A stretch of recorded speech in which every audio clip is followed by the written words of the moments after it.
এখন রান্না করব আমি আজকে দই পটল। পটলগুলো দেখুন ছাড়িয়ে আমি 4 পিস করে কেটে নিয়েছি।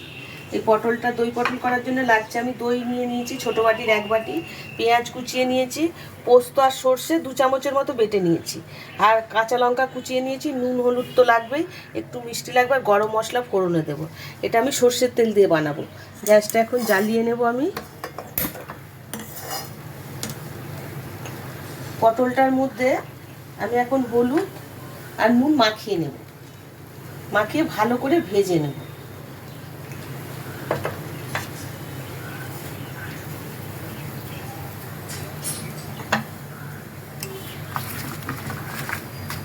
গরম হয়ে গেছে, আমি এখন এই তেলটা দিয়ে দিই।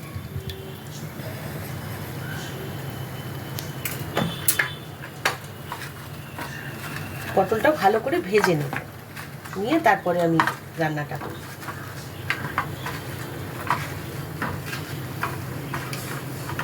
পটল অনেকভাবে খাওয়া যায়। পটল যারা ভালোবাসে, পটল দিয়ে নানান আইটেম হয়। আমাদের পরিমণি কিচেনে পটলের অনেক আইটেম দেয়া আছে।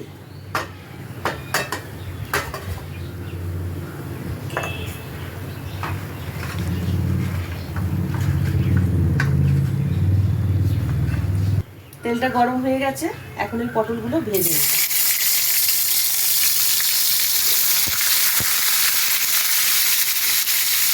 একবারই হয়ে যাবে, আমি ভালো করে ভেজে নেব নেড়ে।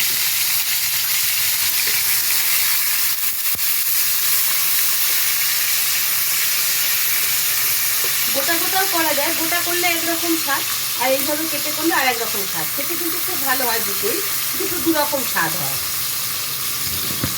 পটলগুলো ভাজা হয়ে গেছে, এখন আমি পটলগুলো তুলে নেব।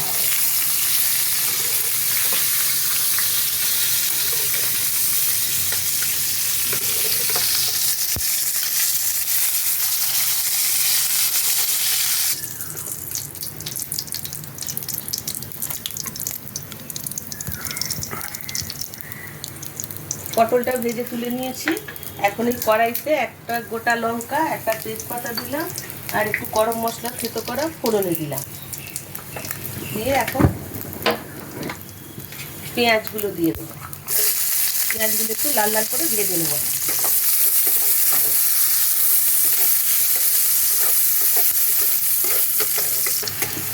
পেঁয়াজটা দেখুন ভাজা ভাজা হয়ে গেছে। এখন আমি দেবো এর মধ্যে সর্ষে পোস্ত মানে বেটে রেখেছি, সেইটা 2 চামচের মতো দিয়ে দিই।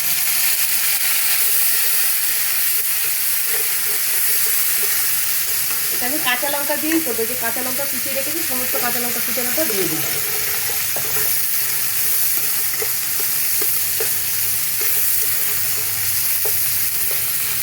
সামান্য একটু হলুদ দেবো আমি, তো অল্প হলুদ দিলেই ভালো লাগবে, বেশি হলুদ দিলে কালারটা অন্যরকম হয়ে যায়। আর দেবো নুন, দেবো স্বাদ অনুযায়ী নুন দেবো। আমি পটলটা নুন হলুদ দিয়ে ভেজেছি, শুধু তো পটলেরই তরকারি, না যদি বুঝে নুনটা দিতে হবে। আর দেবো একটু চিনি, চিনি একটু দিলাম, কেননা টক দই দেবো তো, চিনিটার জন্য ব্যালেন্স করার জন্য একটু দিলাম। এখন আমি দইটা ফেটিয়ে রেখেছি ভালো করে, এই দইটা সব দিয়ে দেবো।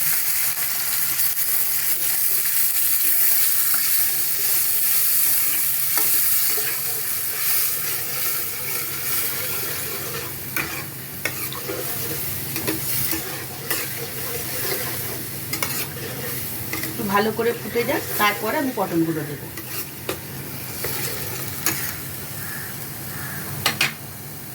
দেখুন মশলা দিয়ে সমস্ত মশলা একদম কষিয়ে নিয়েছি, তেল বেরিয়ে এসছে একদম। এখন একটু সামান্য জল দেব।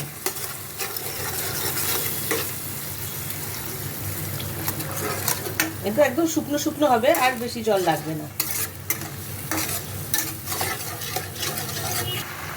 ঝোলটা ফুটে গেছে, এখন এই পটলগুলো সব আমি এর মধ্যে দিয়ে দেবো।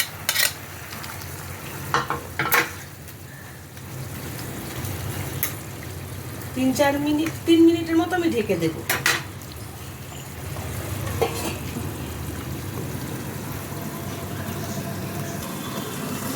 2-3 মিনিট হয়ে গেছে, আমি ঢাকাটা খুলে দেখি। একদম রেডি হয়ে গেছে পটলটা। হ্যাঁ, সিদ্ধ হয়ে গেছে, একদম মাখা মাখাই হয়েছে। আমি এর মধ্যে দেবো 1/2 চামচের মতো ঘি দেবো। ঘিটা দিলে না খুব টেস্ট হয়। ঘিটা দিতেও পারে নাও পারে, কিন্তু দিলে একটা আলাদা স্বাদ হবে। দই দিয়ে দুধ দিয়ে রান্না করলে একটু ঘি দিলে না স্বাদটা পাল্টে যায়। দই পটল অনেকভাবে হয়, এইভাবে দই পটল করে দেখবেন খেয়ে একদিন, খুব টেস্ট। আমি এখন গ্যাসটা বন্ধ করে দেবো, ঘি দেওয়া হয়ে গেছে। ঘি দিয়ে বেশি জাল দিতে নেই তরকারিতে, তাহলে ঘিয়ের গুণাগুণটা নষ্ট হয়ে যায়। এখন আমি পটলটা ঢেলে নেব। রেডি হয়ে গেছে দই পটল। এইভাবে দই পটল করবেন, এটা রুটি দিয়ে, ভাত দিয়ে, পরোটা দিয়ে সব কিছুর সাথে যায়, খুব ভালো লাগে খেতে এইভাবে পটলটা।